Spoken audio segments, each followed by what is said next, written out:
It's such a small and subtle variation on the standard Galaxy S6 that Samsung didn't even bother to capitalize the brand name.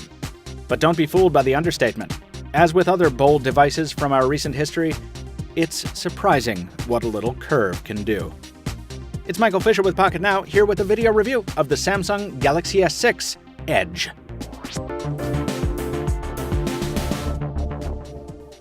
If you can't immediately tell the difference between the S6 and S6 Edge, that's understandable. We've even used video of the two interchangeably in our Samsung coverage thus far. But just as you don't fully understand the standard S6 until you pick it up, it also takes holding the Edge to really get it. Unlike the asymmetric Galaxy Note Edge, which preceded it, I didn't find the S6 Edge awkward to hold. There's enough purchase on the side rails, and the buttons are placed intelligently enough that you don't always feel like you're gonna drop it. Still, the Gorilla Glass back cover has been imported from the standard S6, so if you're worried about fingerprints or scratching but don't want to ruin the aesthetics with a case, consider a skin, like the D-brand carbon fiber on our review device. It took 800-degree temperatures in a process called 3D thermal forming to give the S6 Edge the curved cover glass that gives it its name, and the effect is gorgeous. Even as a pretty straightforward cosmetic play, the design is delightful, giving the display an infinity pool effect and making the phone quite striking from almost any angle. The AMOLED panel beneath the cover glass curves only slightly, reaching not even halfway as far as the cover glass does, so there's less danger of accidental taps when you pick it up from a table. And the screen itself is just as brilliant, saturated, and pixel-packed as its counterpart on the standard S6, with custom display modes and saturation settings, and a brightness spectrum capable of adapting to almost any lighting condition you're likely to find yourself in. In use, the screen's curve does have minor drawbacks. Light behaves differently at the bend, so both reflected light from outside and pixel light from inside produce distortion and color deviance at the sides. The edges of words sometimes bleed off the sides when you're reading, and so does the board in games like Words with Friends, which can be a little distracting. But on the other hand, scrolling web pages or social streams is a little handier with the added purchase of the side screen. Your thumb doesn't get in the way of the text as you surf, which is nice. Samsung should make a bigger deal out of this. Of course, this being Samsung, there's custom software built in to take more advantage of the side screen. By now you've heard of the People Edge function that lets you assign commonly called contacts to a persistent dock. It's cool, but I'm not convinced it's faster than finding them the old-fashioned way. Then there's the color-coded caller ID that flashes custom colors on the side rails when one of those important people is trying to reach you. But in order to work, it requires you to put your expensive new phone face down on the table, which just feels all different kinds of wrong. More useful are the information stream and night clock functions, which display things like the time, news headlines, trending Twitter searches, stock prices, and notifications when the screen is off. Unfortunately, it's not very well thought out. Rather than showing full headlines and continuously scrolling, the news ticker pauses every few seconds to show you a partial headline. You need to tap on it and then unlock the phone to see what it's actually about. And if you're in a bright room, the glare on the curved glass usually falls right across the very words you're trying to read. I appreciate Samsung trying to make intelligent use of the Edge screen, but I think these features fit better on the larger Note Edge, whose bigger display better lends itself to this kind of information overload. Here on the S6, the Edge screen is more effective as an aesthetic adornment than anything else. In standard use, the Edge screen also makes hitting corner buttons a little tougher. You need to focus a little more on hitting the touch target just right. But otherwise, this software feels just like the standard S6. On the downside, that means too frequent app crashes and intermittent responsiveness problems if you're running one of Samsung's new custom themes, all of which seem to carry varying degrees of lag along with them.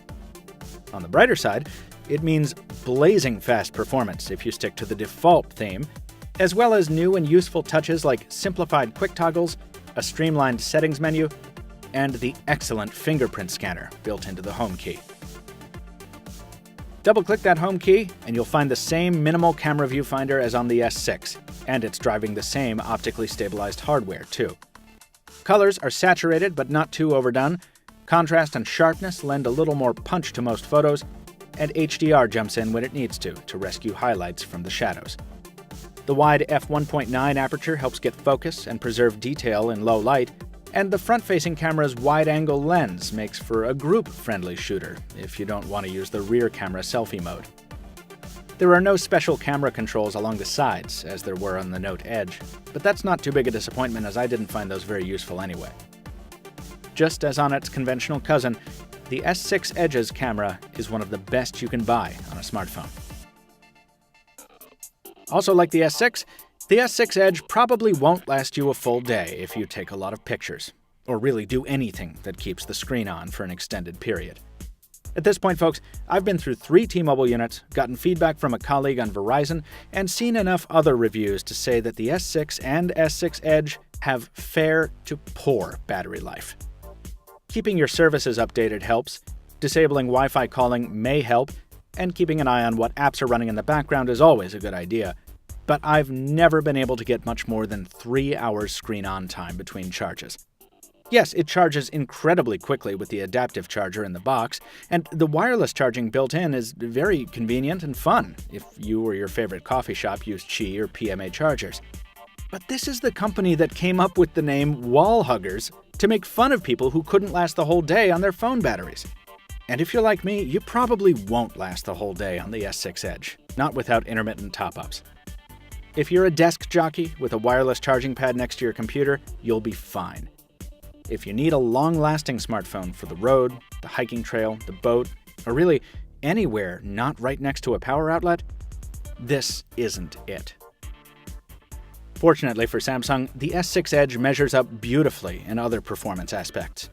Voice calls are comfortable and clear. Gaming is no problem. Web surfing is slick and smooth on the stock internet browser. S-Health is as capable as ever for monitoring your fitness efforts, and the phone packs all the hardware you need for wireless transactions anywhere magnetic card readers exist, when Samsung Pay goes live, anyway. And while you can use the inbox earbuds for gaming or rocking out, the loud, bottom-mounted speaker does a good job of that too, as long as you don't accidentally block it with a finger.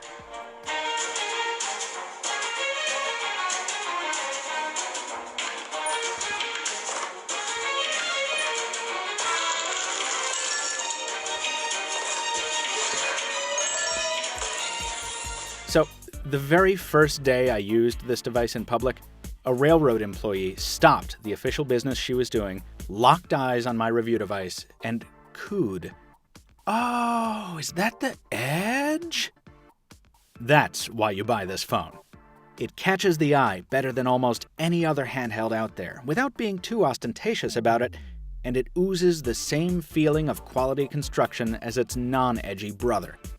You probably won't get much mileage out of its fancy screen features, and it's got room for improvement in software and certainly battery life.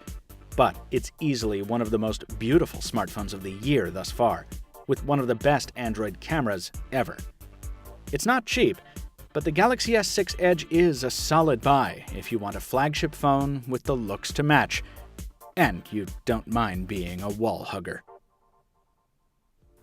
For a much more detailed look at Samsung's latest superphone, see our full Galaxy S6 review at Pocket Now, linked in the description just below. This review was made possible by a sample device from dbrand, whom we thank for their support. Visit them at dbrand.com, visit us at pocketnow.com, and follow me on Twitter at Captain2Phones. Till next time, this has been Michael Fisher, reminding you of the immortal words of Hunter S. Thompson. The only people who truly understand the Edge are those who've gone over it. See you next time, folks, and thanks for watching.